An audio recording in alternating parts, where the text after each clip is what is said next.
তিস্তা ধরলা ও দুধকুমার নদীর পানি কমতে থাকায় লালমনিরহাট, নীলফামারী, কুড়িগ্রাম ও গাইবান্ধার বন্যা পরিস্থিতি স্বাভাবিক হয়ে আসছে।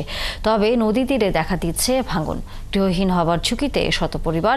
এদিকে ধরলা ও দুধকুমার নদীর পানি কমে আগামী 3 দিনে উত্তরাঞ্চলের বন্যা পরিস্থিতির আরও উন্নতি হতে পারে বলে আভাস দিয়েছে বন্যা সতর্কীকরণ কেন্দ্র। সহকর্মীদের তথ্যছবিতে বিস্তারিত। মঙ্গলবার সকালে কুড়িগ্রামের কাউনিয়া পয়েন্টে তিস্তার পানি বিপদসীমার 33 সেন্টিমিটার নিচ দিয়ে বইছে। তবে পানি কমলেও এখনও নিচু এলাকার ঘরবাড়ি, কাঁচা রাস্তা ও ফসলি জমি ডুবে রয়েছে। অনেক এলাকায় জলাবদ্ধতার কারণে ফসল নষ্টের আশঙ্কা দেখা দিয়েছে। পাশাপাশি দেখা দিয়েছে তীব্র নদী ভাঙন। রাজারহাট উপজেলার খিতাবখা, গতিয়াশাম, চর গতিয়াশাম সহ 7টি গ্রামে নদী ভাঙনে 40টি পরিবার গৃহহীন হয়েছে। ঝুঁকিতে রয়েছে শতাধিক পরিবার। পানি উন্নয়ন বোর্ডের নির্বাহী প্রকৌশলী জানিয়েছেন, বরাদ্দ না থাকায় কৃষি জমি রক্ষায় তাদের করার কিছুই নেই।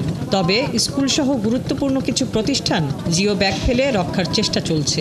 তবে এখানে ভাঙনগুলো সাধারণত কৃষি জমি বা খুব দূরত্ব নিয়ে কিছু ঘরবাড়ি আছে। আমরা এই বিষয়টি এবং অনেক দীর্ঘ এলাকা জুড়েই ভাঙনটি আছে। আমরা এখানে পরবর্তীতে কোনো প্রকল্প নেওয়া যায় কিনা সেই বিষয়টি আমরা বিবেচনা করতেছি। এদিকে গাইবান্ধায় নদ নদীর পানি এখন বিপদসীমার নিচ দিয়ে বইছে, যে কারণে বন্যার আশঙ্কা নেই বলে জানিয়েছেন গাইবান্ধা পানি উন্নয়ন বোর্ডের নির্বাহী প্রকৌশলী। গাইবান্ধা পানি উন্নয়ন বোর্ডের দেয়া তথ্য অনুযায়ী গেল 24 ঘন্টায় ফুলছড়ি পয়েন্টে ব্রহ্মপুত্র ও যমুনা নদীর পানি 38 সেন্টিমিটার কমে বিপদসীমার 292 সেন্টিমিটার নিচ দিয়ে বইছে। এদিকে নীলফামারীতে 3 দিনের দুর্ভোগ কাটিয়ে অনেকটাই স্বাভাবিক তিস্তাপাড়ের মানুষের জীবন। বসতবাড়ি থেকে নেমে গেছে পানি, তবে রয়েছে খাদ্য সংকট। বন্যার পানির কারণে গাড়ি নিতে পারি নাই, খুব কষ্ট হয়েছে আমার চলাফেরা। এখন একটু পানি কমছে এবং যাইতে পারতেছি, কিন্তু রাস্তার পরিস্থিতি খুব খারাপ। পানিটা কয়েকদিন থাকার পর চলে গেছে, তারপরও কিছু ক্ষয়ক্ষতি হয়েছে। মোটামুটি ধান ক্ষয়ক্ষতি হয়েছে। কোনো খোঁজ হয় নাই, কোনো সঙ্গে খাবার কোনো কিচ্ছু না, আসে নাই, একটা নৌকো আসে নাই।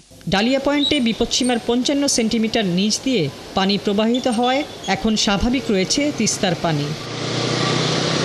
হাসিবা আলী বর্ণা, 71।